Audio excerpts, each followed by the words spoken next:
Hello everybody, and welcome back to yet another chill Nebula camo grinding session. Today we are going to be working on the AEK 973, and by working on it, I mean finishing up literally the final challenge. I just need 13 more of these 10 kills rapidly 15 times, so that'll be pretty easy. And as far as my progress towards everything else, we are literally done with the Mystic Gold part of the Nebula grind for the most part. I just need to finish up the SWAT 556 as well as the Grakova, which obviously by the time you guys are seeing this video, I will be way done with that because I record these videos about 12 hours between the time that, you know, I sit down to record them until they go up. And 2 weapons, yeah, I can finish that in like, maybe like 2 hours tops. And in terms of Opal camo, I'm basically done with that as well. I just need to do the Sigma 2B, and then obviously I'll need to do the pistols as well as the marksman rifles, but those will be pretty easy. I can easily knock out 2 of those per game, just getting to like round 35, round 40, something like that. So yeah, it's pretty crazy, but we're basically at the end of this because, you know, once I finish up Opal camo, I mean, the Afterlife camo is obviously going to be really easy. You just need to get the 20 consecutive kills without getting hit 10 times on 33 weapons, and that'll be easy shapeasy. But before we get any farther into this and before we get into the game, sit back, relax, and get cozy. It's time for us to grind some camos. So unfortunately, it's going to be a little tricky to do this for the first couple rounds. So really up until we get Pack-a-Punch, we're only going to be able to get a few of these. But to help us get started on the right foot here, we're going to go ahead and do the usual thing where we have the zombies spawn in from here, and then we should be able to knock out at least one of these here in round 10. Did I really just say round 10? I meant on round 1. I'm sorry. It's I've been grinding a lot of camos, okay? My brain is completely fried right now, if I'm going to be honest. Y'all ever seen raw cookie dough? That's how my brain is right now. I'll go ahead and flip on the Rampage Inducer just so we can speed things up at least a little bit. I'm not going to lie, I'm a little disappointed. So they ended up dropping the Citadel des Morts gameplay trailer, and that's not the point. That's not the part that's disappointing. Like, the map looks absolutely fantastic. The wonder weapons look insane.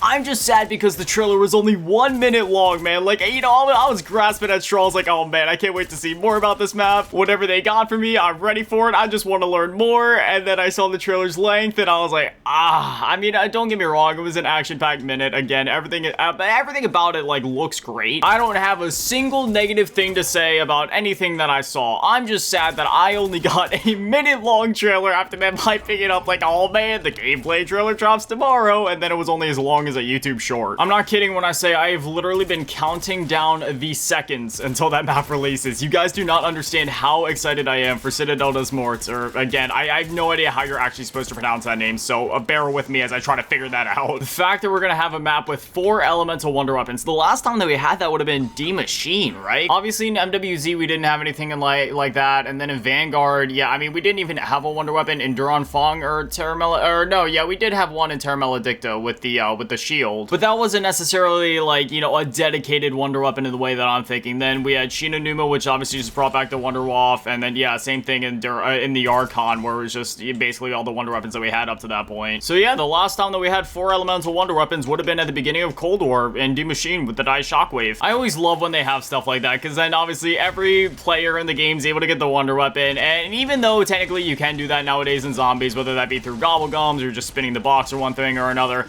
it's just, I don't know, it's different when there's 4 unique elemental wonder weapons, you know, for each play. Hey, there it is, there's another mastery badge. But, you know, just like a unique wonder weapon for every player to have. That's why Origins is still like one of the best co-op zombies maps of all time. I mean, even just beyond co-op, you know, Origins is obviously just one of the best maps of all time. I still go back and play it constantly to this day, obviously. I mean, sure, there's a lot of nostalgia bias for me there too, you know, back in 2013 when the map first dropped, I remember seeing all the YouTube videos about it, me and my friends getting all hyped for it, you know, it was the final DLC pack for Black Ops 2, man. Everybody in school was talking about it, me and my buddies online, because obviously, you know, you had there was like 2 different types of people you played with back then, right? There was the people you played with that you went to school with, and then there was also the people that you just met on Xbox Live, whether that be other kids or, you know, other older people. Man, despite the fact that I'm really not a people person nowadays, I would love to just set aside at least like half an hour or an hour to log back into my old Xbox account, because, you know, when I got an Xbox One, for some reason, my account glitched out, and it changed my permissions down to a child's account permissions, and no matter what I do, I cannot change it.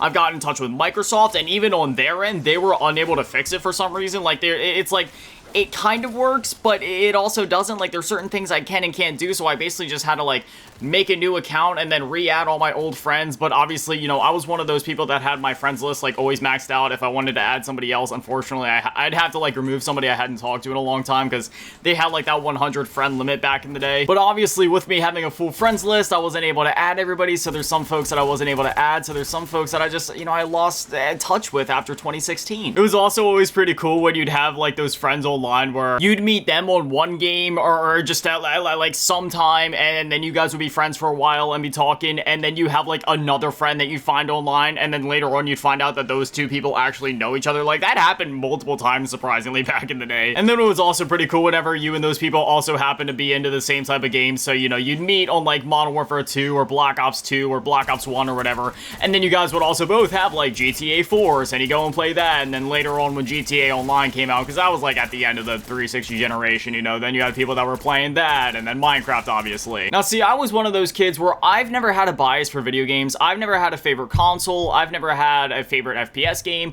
You know, like, I love Call of Duty. I love Halo. I love Battlefield. I love Xbox. I love PlayStation. I love Nintendo. You know, I have no biases. I just love video games as a whole. I feel like not only console wars, but just, like, wars between different franchises is kind of stupid. Like, I understand the sentiment of being like, oh, which one's better? And the fan base is going crazy over what they're passionate for.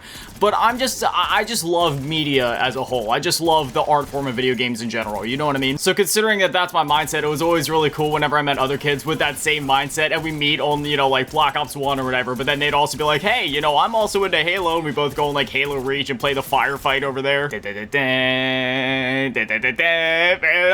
I got so much nostalgia for Halo, it's not even funny. Halo Combat Evolved, Halo 2, Halo Reach, heck, even Halo 4 at this point is starting to get nostalgic. Halo 3 and ODST, oh man. But anyways, going back on track, you know, yeah, having Elemental Wonder Weapons back is awesome, because, you know, sometimes you'll have that one friend that's like, hey, I love the Ice Staff, and then you'll be like, hey, I like the Fire Staff, and then, you know, everybody kind of, like, identifies with their own weapon that they prefer. I was trying to get a good look at it in the trailer. It seems like we have, what's it, like, fire, some sort of, like, void. I saw, like, a lightning one. I forget. I only watched the trailer, like, 2 or 3 times. I watched it once on my own, saw a snippet of it again, and then I, like, showed it to my mom, so I'd have to go through and watch it again and, like, you know, go frame by frame with it. But I mean, at the same time, the map literally drops tomorrow, so I'll find out before, you know, too long. Speaking of GTA 4, just going back to that, man, that game has so much nostalgic value to me, it is not even funny. I remember I got that game first on PS3 at my dad's house, and then I got it at my mom's house. Like, I ended up getting, like, the complete edition that came with the Ballad of Gay Tony and the Lost and Damned expansions. I'll never forget booting that game up, going online for the very first time. Bro, the absolute chaos I experienced in that day, because obviously I had played GTA before that. You know, I had played GTA 3 and Vice City and San Andreas back during the PS2 days, but, you know, GTA 4 was just different, because that was, like, the first online GTA, and that was just a completely different realm. And again, the first time I went online, experiencing that first cop chase online with other players, going to the airport and having, like, a whole meetup there, I remember there was, like, this whole gang shootout, because that was just, like, some default skin, because you could, like, customize your skins to a certain extent in GTA 4. Wasn't as crazy as, like, GTA 5 with the in-depth character customization, or, you know, like, the different outfits you could buy and all that, but they had, like, a thing in the menus. You could, you know, put, like, a hat on your character, some sunglasses, whatever, but, you know, I was, like, a default character, and I remember I was riding around with this one guy. He had, like, a hat and sunglasses, and, like, a red jacket. He looked pretty dope, but I'll never forget, he took me down to the airport, and, you know, I was just riding along in the passenger seat, just kind of taking it all in, like, you know, because at that point, that was, like, my first time playing GTA 4, and it was obviously also my first GTA Online experience. Not GTA Online as in GTA 5 Online, but just playing GTA Online. I mean, GTA Online didn't even exist at that point, because, you know, GTA 4, like, this happened before GTA 5 even came out. But as soon as we went down there, at first, everything seemed cool. There was, like, a few other random players. I remember we were all just kind of standing around, you know. I don't know if anybody was actually talking. I didn't have a mic for my PS3, but there was just that silent aura of sorts of, like, all right, we're all good, we're chilling. But then all of a sudden, just one player pulled out a gun and started firing, and it was just over from there. Like, I remember, because me and the person I was driving with, yeah, Mr. Gold Camo. All right, so the AEK is officially done, which means I don't really know what to do. Maybe I'll go spin the box and see if I can get one of the other weapons I need to get done so we can at least work on it for now. I don't know. But me and the person I was riding around with, we had never gotten out of the car. So as soon as the shots started firing off, he immediately like jerked the wheel to the left. Homie did like a full 180 spin, drifted the car. There was donut streaks in the airport road. We were swerving, dodging the bullets for dear life. They were not letting up, shooting at us, blew out one of our tires. Then I remember as we were getting shot at, the person that was shooting at us, I guess he ended up like pulling out a sniper or something because the person driving got sniped in the head. Like that was it. So then my character got in the driver's seat and I was like, oh my gosh, okay, this is my time. This is my moment to shine. I gotta get out of here alive. I thought my finger was going to go through the DualShock 3 controller with how hard I was squeezing the trigger just trying to drive. Before you know it, it was World War III at the airport. Everybody had their AK-47s and their M4s and their RPGs and their grenades going crazy. Cars were getting blown up. My homeboy spawned back in and he was trying to get back to me, and when he did, all he had was a pistol, so he was going in gang mode shooting at him. I was trying to honk the horn, be like, dude, just get in the car. We can still get out of here alive. He wasn't having it. He was trying to get his revenge. Eventually, I got him to get in the back seat and we floored it out of there. I mean, floored it out of there the best that we could. I mean, we had a pop tire. And I'll never forget that moment as we were driving outward. Like, I don't know if it was like a rocket launcher or a grenade, but something like exploded right next to our car, and we just barely made it out of there. I mean, I'm sure it would have been a funnier end to the story if I would have said that we went through all that and then we just ended up getting blown up in the end anyway, but no, we did end up making it out alive, just barely. And that was my first GTA 4 online experience. This all happened within like 15 minutes of me like hopping online for the first time, and it was like from that moment I was like, yes, this is one of my main games now. Again, don't get me wrong, GTA was always one of my main games. You know, I always loved playing GTA 3, Vice City, San Andreas, all that, but I more or less mean it in the sense of like, okay, GTA 4 Online, this is one of those games that I'm gonna be putting like thousands of hours into with my friends for the next however many years to come, and I'm gonna love every single second of it. And that's exactly what happened. Me and my friends played that game for years up until GTA Online released, and then we went, you know, hopped on the GTA Online train, had a bunch of fun over there, whether it was grinding out missions, doing heists once those finally released, because, oh man, I remember that was a huge thing when GTA Online first dropped. Everybody was like, there's these heists in the trailer, but they're not there, and it took forever, or at least it felt like forever, until the heist update finally came out.